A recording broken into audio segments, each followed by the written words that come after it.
साथियों, मैं डॉक्टर तरुण कोठारी और आज 22 फरवरी 2021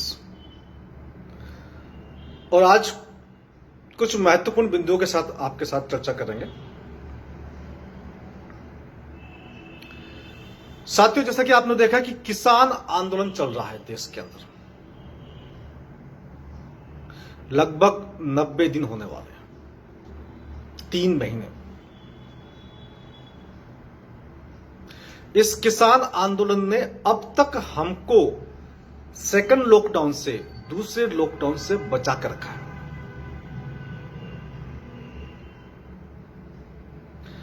किसानों की मांग अपनी जगह है, परंतु ये जो पूरा मामला है ये अंतर्राष्ट्रीय षड्यंत्र है। ये जो 3 किसानों को जो कानून है, ये न्यू वर्ल्ड ऑर्डर कि जो एजेंट हमारे देश में बैठे हुए हैं, जो सत्ता में बैठे हुए हैं, जो उनके एजेंट बन के काम कर रहे हैं, ये कानून उन लोगों को फायदा पहुंचाने के लिए, देश की संपत्ति, देश की संपदा, देश की जमीन को कुछ लोगों के हाथों में नियंत्रित करके देने का अधिकार, इसके लिए कानून लाए गए हैं। परंतु एक बात और महत्वपूर्ण है, सब कुछ कॉर्पोरेट सेक्टर में चला गया, सब कुछ बड़े बड़े पूंजीपतियों के हाथ में चला गया, तो इसका सबसे अधिक नुकसान आपको और मुझे होगा, जो कि हम किसान नहीं हैं। इस बात को आप समझ लीजिए। किसानों को क्या नुकसान होगा, क्या नहीं होगा, वो एक अलग बात है। सबसे अधिक नुकसान आपको होगा, मुझे होगा, उपभोक्ता को होगा। अब मैं आपको एक उदाहरण से समझाता हूं। ये देखिए, ये आप जानते हैं क्या है? इसे कहते हैं उपला। हमारी भाषा में कहते हैं कंडा। कंडा भी कहते हैं, उपला भी कहते हैं। ये कंडा, ये उपला मैंने दिल्ली में आज 5 रुपए में खरीदा। मैंने इसको 5 रुपए में खरीदा है। और यही कंडा, यही उपला अमेजन पे जाएंगे तो 20 रुपए से लेकर 25 रुपए के बीच का, 4 गुना अधिक रेट है। जब ये मामला अमेजन पे चला गया, बड़ी बड़ी कंपनियों के हाथ में चला गया, तो यही उपला 4 गुना महंगा हो गया। सोचिए, यदि गेहूं, मक्का, चावल इन पूंजीपतियों के हाथ में चला गया, इन्होंने स्टोर करके रख दिया, तो क्या होगा? आज जो गेहूं 50 रुपए किलो मिलता है, 40 रुपए किलो मिलता है, 35 रुपए मिलता है, 20 भी मिलता है, तो गेहूं 20 से लेकर 50 रुपए के बीच का है। यही गेहूं 4 गुना हो जाएगा, 80 रुपए 200 किलो। आप सोचिए, गेहूं आपको 80 रुपए से लेकर 200 रुपए किलो खरीदना पड़ेगा, क्योंकि कुछ कंपनियों के पास ही गेहूं होगा, वो ही तय करेगी। तो नुकसान किसका होगा?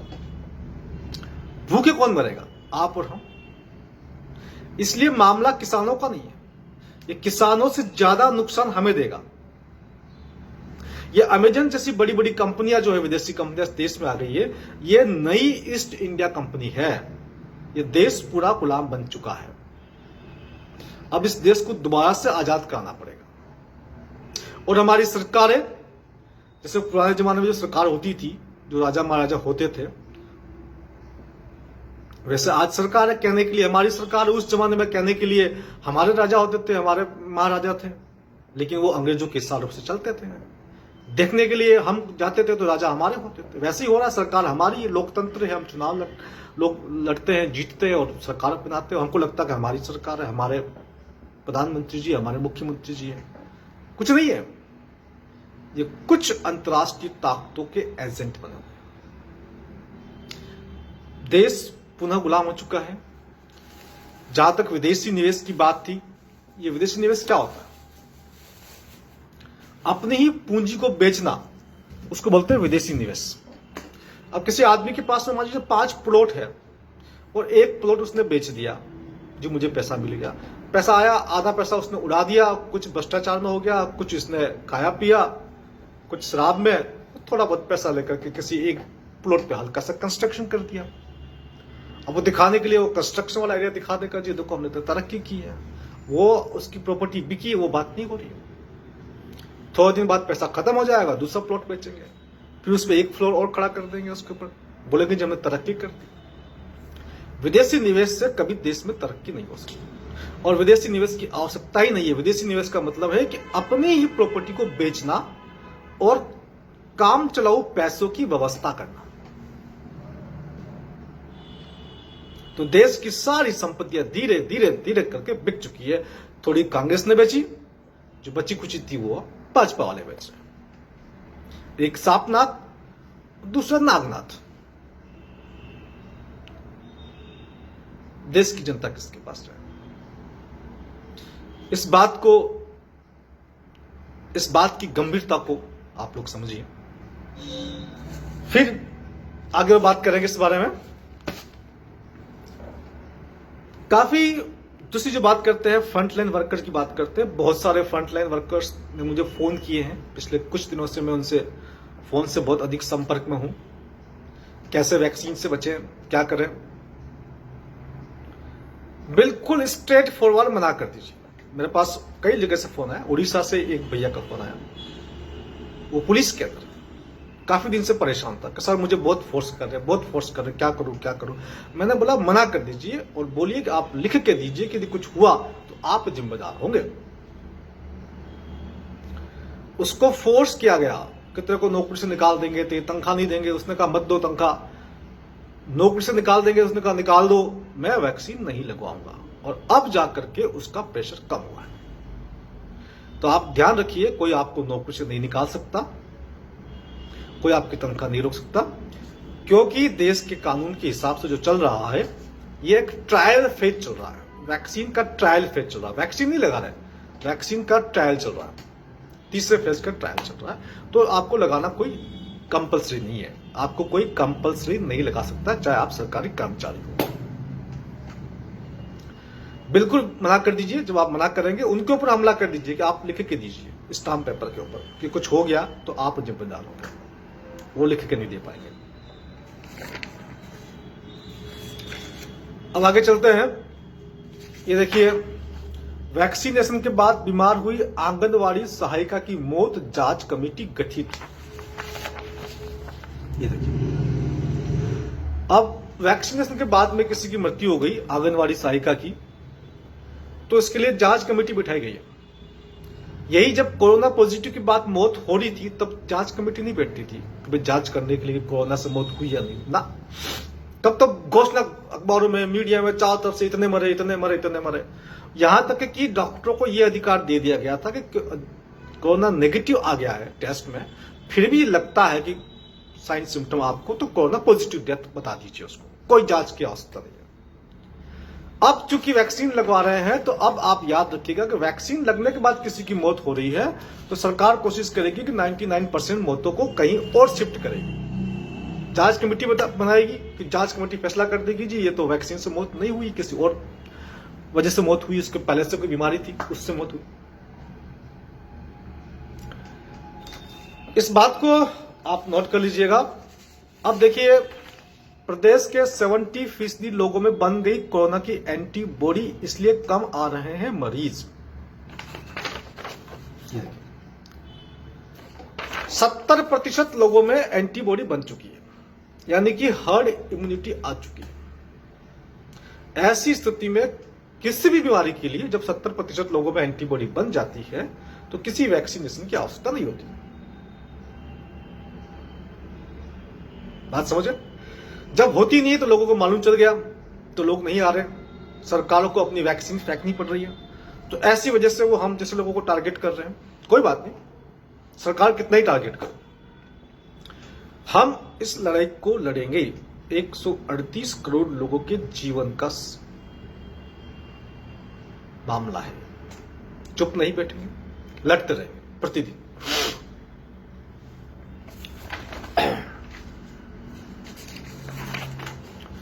वैक्सीन लगाते ही जू का कर्मचारी बेहोश, वैक्सीन लगाते ही बेहोश हो गया। अब बोलो किससे हुआ? अब इसके लिए भी जांच कमेटी बिठा देंगे और जांच कमेटी 15 दिन बाद बोल देगी जी वो तो वैक्सीन से बेहोश नहीं हुआ। ठीक है, एक आंख की रोशनी मध्यम हुई, एक आंख की रोशनी चली गई। डॉक्टर बोले बीपी हो सकता है, मुझे ये हो सकता। आगे बात, लगाते बेहोश हो गया और डॉक्टर ने नाम ले लिया जी वैक्सीन से नहीं हुआ जी, ये तो किसी और से बेहोश हुआ होगा, एक आंख की जो अंधापन आ गया किसी और से। इस बात को आप ध्यान रखिए, ये बात समझिए, एक एक व्यक्ति को समझाइए। अगली खबर पर चलते हैं। चंडीगढ़ से खबर है, दैनिक भास्कर की। टीके के 8 दिन बाद आशा वर्कर की मौत, डॉक्टरों का दावा वैक्सीन से नहीं गई जान। वही हर जगह मौत वैक्सीन से हो रही है, लेकिन डॉक्टर क्या दावा करते हैं, वैक्सीन से नहीं हुआ। अंधा हो रहा तो वैक्सीन से नहीं हुआ, बेहोश हुआ तो वैक्सीन से नहीं हुआ, पैरालिसिस हुआ तो वैक्सीन से नहीं हुआ। जांच कमेटी बैठेगी। छत्तीसगढ़ से खबर है। छत्तीसगढ़ में ऐसा पहला मामला, कवर्धा में वैक्सीन लगने के 5 दिन बाद वार्ड बॉय संक्रमित। अब वैक्सीन लगने के बाद संक्रमित हो रहे हैं, आप देखिए, वैक्सीन लगने के बाद भी संक्रमित हो रहे हैं। तो वैक्सीन लगने के बाद संक्रमित हो रहे हैं, वैक्सीन लगाने के बाद मास्क भी लगाना है। समझ रहे हैं, ये मामला वैक्सीन का नहीं, ये मामला वैक्सीनेशन के नाम पर जो सर्टिफिकेशन आपको दिया जाएगा, जो बात हम 1 साल से कह रहे हैं कि आपको सर्टिफिकेट मिलेगा, वो सर्टिफिकेट लेना आपके लिए आवश्यक होगा। वो सर्टिफिकेट नहीं होगा तो आप काम पे नहीं जा सकते,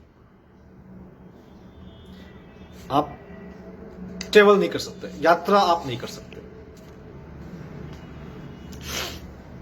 आप रेस्टोरेंट में, मॉल में, सिनेमा हॉल में नहीं जा सकते, जहां गैदरिंग होगी, मेज वगैरह जो होते हैं वहां आप नहीं जाएंगे, फैक्ट्री में काम करने वाली जगह पर आप नहीं जा सकते, बच्चे स्कूल नहीं जा सकते। बात समझ रहे? बीएसएफ जवान की पुणे में मौत, परिवार का आरोप कोविड वैक्सीन की वजह से गई जान। ये नवभारत टाइम्स की खबर है। बीएसएफ का जवान मर गया, वैक्सीन से मरा, लेकिन वही है, सरकार की चाल है। समझिए, जिस सरकार को आप ये समझते हैं कि हमारी सरकार, देखिए आप किसी भी पार्टी के आदमी हो, कोई बात नहीं, आप किसी भी पार्टी को समर्थन करें, भाजपा को करें, कांग्रेस को करें, लेकिन एक बात आप समझ लीजिए कि जिसे आप अपना समझ रहे हैं वो आपका अपना नहीं है, वो अंतर्राष्ट्रीय साजिश के तहत, अंतर्राष्ट्रीय षड्यंत्रों के तहत देश की सत्ता पर बैठाए गए हैं और वो उनके काम को पूरा कर रहे हैं, और उनके काम को पूरा कर रहे हैं और जनता को भ्रमित कर रहे हैं कि हम अच्छा कर रहे हैं, अच्छा कर रहे हैं। आप भ्रमित होकर के उनके काम को सपोर्ट कर रहे हैं, लेकिन आप चिंतन कीजिए, मनन कीजिए, अच्छे से सोचिए हो क्या रहा है। यह एक अंतर्राष्ट्रीय खबर है, जहां कोरोना वायरस से रोज 500 मौतें हो रही है, उस कैलिफोर्निया राज्य में वैक्सीन के विरोध में प्रदर्शन। ये देखिए आप, कैलिफोर्निया में वैक्सीन के विरोध में प्रदर्शन हो रहा है, जहां पर 500 मौतें कोरोना के नाम पर बताई गई थी। पूरी दुनिया में विरोध हो रहा है, कोरोना का भी हुआ, मास्क का भी हुआ, वैक्सीन का भी हो रहा है। हम लोग किसी व्यक्ति की प्रति विशेष श्रद्धा होने की वजह से, किसी पार्टी के प्रति विशेष श्रद्धा होने की वजह से विरोध नहीं कर पा रहे। ये हम भारतीयों की कमी है, इसी कमी की वजह से हम 300 वर्ष तक गुलाम रहे। उसके पहले 700 वर्षों तक मुगलों और तुर्कों के गुलाम रहे, यानी कि 1000 वर्ष तक हम गुलाम रहे। इसलिए रहे कि जो भी सत्ताधीश है जो कर रहा है वो ठीक ही कर रहा होगा। हमने कभी सत्ताधीशों को प्रेशर बनाने की कोशिश नहीं की, कभी उनको बताने की कोशिश नहीं की कि आप गलत कर रहे हैं। और यही हालत रहा तो गुलामी आपकी एक्सटेंड हो जाएगी। थोड़ी बहुत तो चल रही है और पूरी तरह से कंट्रोल में, पूरी तरह से सरकार उन्हें की आ जाएगी। ये खबर है स्वीडन से। Sweden bans mask, no scientific evidence they prevent COVID. Sweden ने मास्क पे बैन लगा दिया गया है। उन्होंने बोल दिया कि कोई साइंटिफिक एविडेंस नहीं है कि ये कोविड को प्रिवेंट करता है, कोविड को रोकता है, ऐसा कोई वैज्ञानिक सबूत नहीं है। तो मास्क पे तो बैन लगना ही चाहिए, मास्क के ऊपर बैन लगना चाहिए। तो आप लोग देख रहे हैं साथियों किस प्रकार से। अब मैं आपको अगली खबर की तरफ ले चलता हूं। एम्स के डायरेक्टर क्या बोल रहे हैं? एम्स के डायरेक्टर की हिदायत, महाराष्ट्र, केरल, पंजाब में कोरोना का नया स्ट्रेन आ चुका है, बेवजह यात्रा न करें। एम्स के डायरेक्टर, एम्स जो हमारे देश की सर्वोच्च संस्था है, वो जो बात कहेगा सभी डॉक्टर्स को माननी पड़ती है। एम्स के डायरेक्टर कह रहे हैं कि भाई नया स्ट्रेन आ गया है। सोचिए क्यों? क्योंकि अब आप लोग तो अधिकतर लोगों को मालूम चल चुका कि कोरोना तो कुछ है नहीं, सिंपल फ्लू है। लाखों किसान बैठे हैं, उन्हें कुछ नहीं हुआ, उनकी मृत्यु नहीं हो रही है। अभी अजमेर में उर्स हुआ, अजमेर में उर्स हुआ, अभी वहां पर हजारों की संख्या में लोग हैं, किसी ने मास्क नहीं पहना, कुछ नहीं हुआ, उन्हें कुछ नहीं हुआ। चुनाव हुए थे बिहार में, तब कुछ नहीं हुआ। बंगाल में चुनाव होने वाले, बड़ी बड़ी रैली हो रही है, वहां कुछ नहीं हुआ। तो जनता को समझ में आ गया। तो अब ये लोग क्या कर रहे हैं? बेवकूफ बनाने की नया तरीका। ये एम्स के डायरेक्टर साहब आपको बेवकूफ बना रहे हैं, आपको मूर्ख बना रहे हैं। नया स्ट्रेन आ गया, नया स्ट्रेन आ गया। अब तो डरो भाई, आप लोग नहीं डर रहे हैं, अब डरो, नया स्ट्रेन आ गया। फिर बोलेंगे केस बढ़ गए जी, केस बढ़ गए, अब डरो। हम आपसे कह रहे थे ना, केस बढ़ना घटाना इनके हाथ में। जब चाहे बढ़ा देंगे, नंबर ऑफ टेस्ट बढ़ा देंगे तो केस बढ़ जाएंगे, नंबर ऑफ टेस्ट कम कर देंगे तो केस कम हो जाएंगे। ये तो किसानों की वजह से दूसरा लॉकडाउन नहीं लगा अभी तक। अगली खबर है, बड़ी खतरनाक खबर है। पुणे, नासिक, अमरावती में कर्फ्यू, बढ़ रहे कोरोना मरीज, केंद्र ने सभी राज्यों को चेताया। आगे खबर, कर्फ्यू लगा दिया है। कर्फ्यू मतलब वही लॉकडाउन, शब्द अलग है, शब्द कर्फ्यू कर दिया है, मतलब वही है। पुणे शहर, नासिक शहर, अमरावती, यानी कि महाराष्ट्र से शुरुआत हो गई है। ये आपके सेकंड लॉकडाउन की शुरुआत। बढ़ रहे हैं कोरोना मरीज, केंद्र ने सभी राज्यों को चेताया। फिर बोलेंगे जी हमने तो पहले चेतावनी दे दी, आप नहीं मान रहे, केस बढ़ गए, अब लॉकडाउन करना पड़ रहा है। आपको सबको वैक्सीनेट करेंगे क्योंकि आप सबको एक डिजिटल आईडी देना है। आप ID 2020.org पे जाइए, आपको सब मालूम चलेगा। आप प्रदेश के प्रत्येक व्यक्ति को, दुनिया के प्रत्येक व्यक्ति को एक डिजिटल आईडी देना है। ये बिल गेट्स का एजेंडा है, और बिल गेट्स के जो, जिनके लिए बिल गेट्स काम करता है, उन शक्तियों का भी ये एजेंडा है, ताकि वो आपको नियंत्रण में ले सके।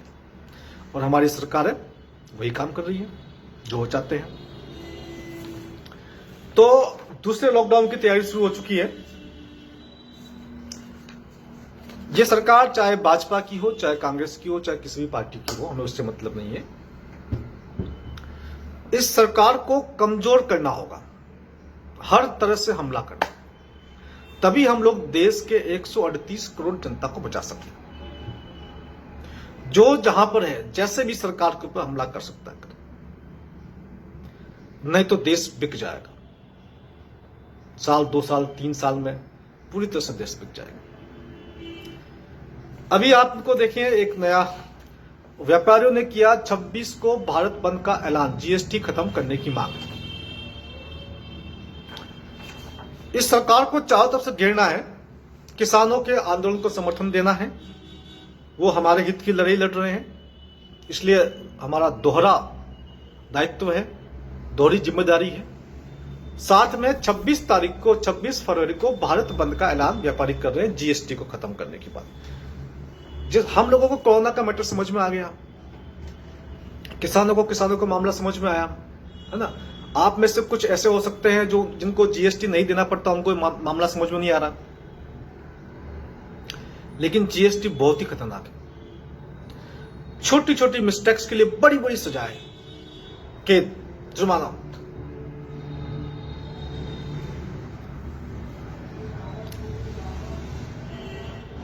ट्रांसपोर्ट, 1 करोड़ का ट्रांसपोर्ट टाइम पे नहीं पहुंचा तो 1 करोड़ का जुर्माना। 1 करोड़ का माल टाइम पे नहीं पहुंचा ट्रांसपोर्ट तो 1 करोड़ का जुर्माना। और टाइम पे नहीं पहुंचने वाले रोकेंगे को सरकारी अधिकारी ही रोकेंगे उसमें। अब तो ये सरकार ने नियम बना दिया कि छोटी सी गलती पर रजिस्ट्रेशन, जीएसटी रजिस्ट्रेशन कैंसिल हो जाएगा। अब कैंसिल हो गया तो व्यापार नहीं कर पाएगा, करेगा तो पैसा कहां रखेगा जीएसटी का, फिर फंसेगा। पूरा का पूरा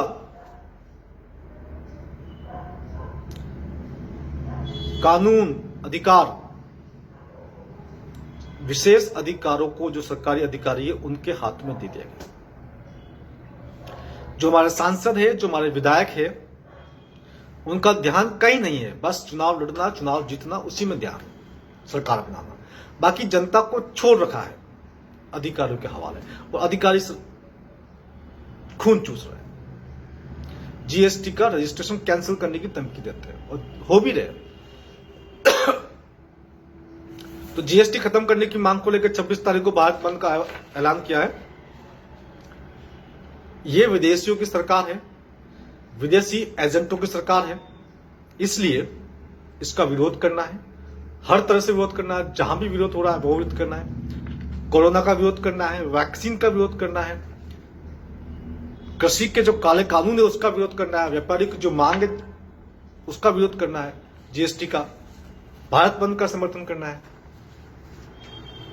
और बाकी तो सबको बधाई तो दे दूं मैं, देश में पहली बार पेट्रोल 100 रुपये पार हो गया।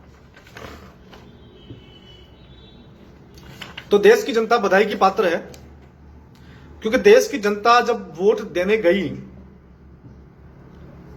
तो हमारे बाबाओं ने कहा कि आपको 35 रुपये लीटर पेट्रोल चाहिए या 70 रुपये लीटर चाहिए।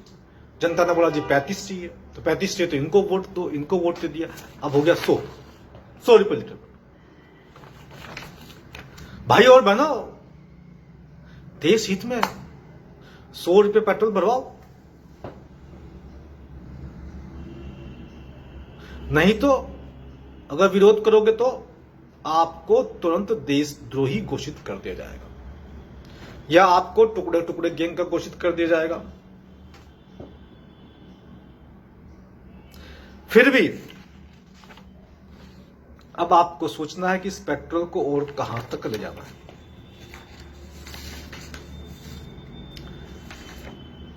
एक दो बात और कर लेते हैं। स्वामी रामदेव जी से हम अनुरोध करते हैं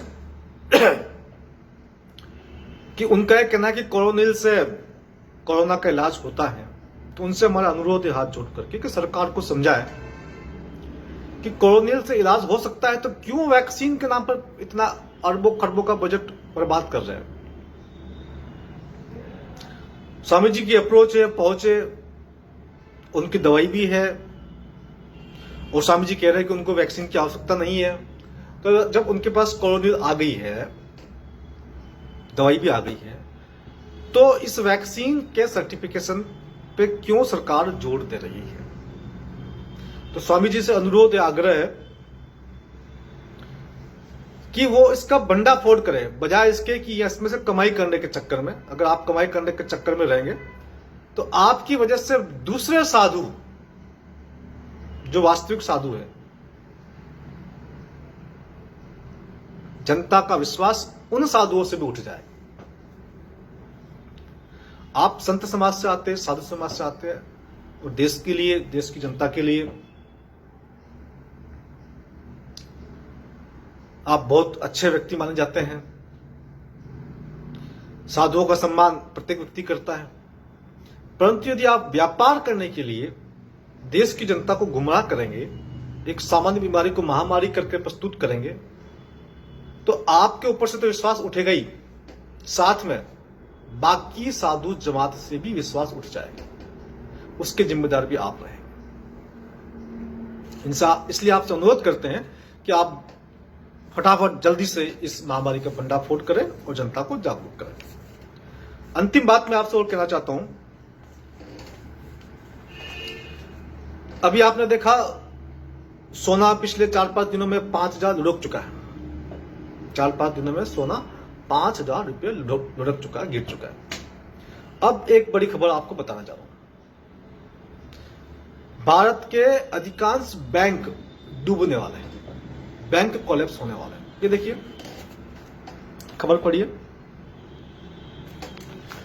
खबर है कि निजीकरण के लिए 4 बैंकों का प्रारंभिक चयन, सरकार सब बैंक को निजीकरण करने वाली है। 4 बैंक का नाम अभी मैं आपको बता नहीं रहा हूं, अगला जो वीडियो बनाऊंगा तो बताऊंगा मैं आपको कौन कौन सी बैंक डूबने वाली है। लेकिन अधिकांश बैंक डूबने वाली है। बैंक तो पहले ही डूब चुकी थी। आपने देखा कि कुछ जो बैंक थी उनका कुछ बैंकों में विलय किया गया, है ना। जो बैंक घाटे में चल रही थी उनको फायदे वाले में विलय कर दिया। जो बैंक घाटे में चल रही थी, सरकार मेहनत करती, कोशिश करती, उनको फायदे में लेके आती, वो नहीं किया। जो फायदे में चल रही थी उसके अंदर विलय कर दिया दिखाने के लिए। अब तो मोटा मोटा थोड़ा सा प्रॉफिट में दिखेंगे। यहाँ भी प्रॉफिट थोड़ा कम हो गया, लेकिन वो भी प्रॉफिट में आपको दिखने लगी। अब सरकार का वहां भी बात रुकी नहीं, तो सरकार प्रत्येक बैंक को प्राइवेट करने वाली है। इसमें 4 बैंकों के नाम दे रखे हैं। और चूंकि ये बैंक सब डूबने वाली है, आपका पैसा जो बैंकों में रखा हुआ है वो सुरक्षित नहीं है। उस पैसों को आप निकाल दीजिए और जहां भी आप इन्वेस्ट कर सकते हैं सुरक्षित जगह, कोई एसेट परचेस कर सकते हैं तो एसेट परचेस कर लें, क्योंकि आपका पैसा कभी भी डूब सकता है। आपने मेहनत से कमाया, आपने टैक्स दिया, फिर आपने थोड़ा सा पैसा अपने भविष्य के लिए संरक्षित किया, वही पैसा आपका डूबने वाला है। महंगाई क्या होती है? महंगाई भी एक प्रकार से आपके जमा किए गए पैसे, यानी कि आपकी जो बचत है उस बचत पे डाका होता है। महंगाई जो है तो बचत पे डाका होता है। वो तो चल ही रहा है, महंगाई चल रही है, वो तो डाका पड़ ही रहा है बचत के, लेकिन बैंक ही डूबने वाला है। बहुत जल्दी बैंक डूब जाए। तो जो पैसा है आप निकाल दीजिए। एजुकेशन के ऊपर जीएसटी नहीं लगता है। एजुकेशन इंस्टीट्यूशन जितने भी होते हैं वहां पर जीएसटी नहीं लग रहा, लेकिन अब सुनने में आया है कि एजुकेशन पे भी जीएसटी लगेगा, पढ़ाई पे, शिक्षा पे भी जीएसटी लगेगा। तो देश किस तरफ जा रहा है? खासतौर से मेरा अनुरोध है, जो किसी सरकार के, किसी पार्टी के, किसी व्यक्ति के समर्थन में खड़े हैं, उनसे हम हाथ जोड़ के अनुरोध करते हैं कि एक बार चिंतन करें, खुद को किसी पार्टी से, व्यक्ति से अलग करके देश हित में सोचे, राष्ट्र हित में सोचे कि क्या ये लोग देश को सही रास्ते पर ले जा रहे हैं। यदि आप स्वस्थ चिंतन करेंगे, आपका चिंतन सम्यक होगा, सम्यक चिंतन करेंगे, तो आप पाएंगे कि आपके लोग जिनको आप विश्वास करते हैं, जिनके ऊपर, वो देश को गलत रास्ते पर ले जा रहे हैं। अभी भी समय है, जागना होगा और एक एक व्यक्ति को जगाना होगा। यदि जागेंगे, जगाएंगे, खुद बचेंगे और देश को बचाएंगे। आज बस इतना ही।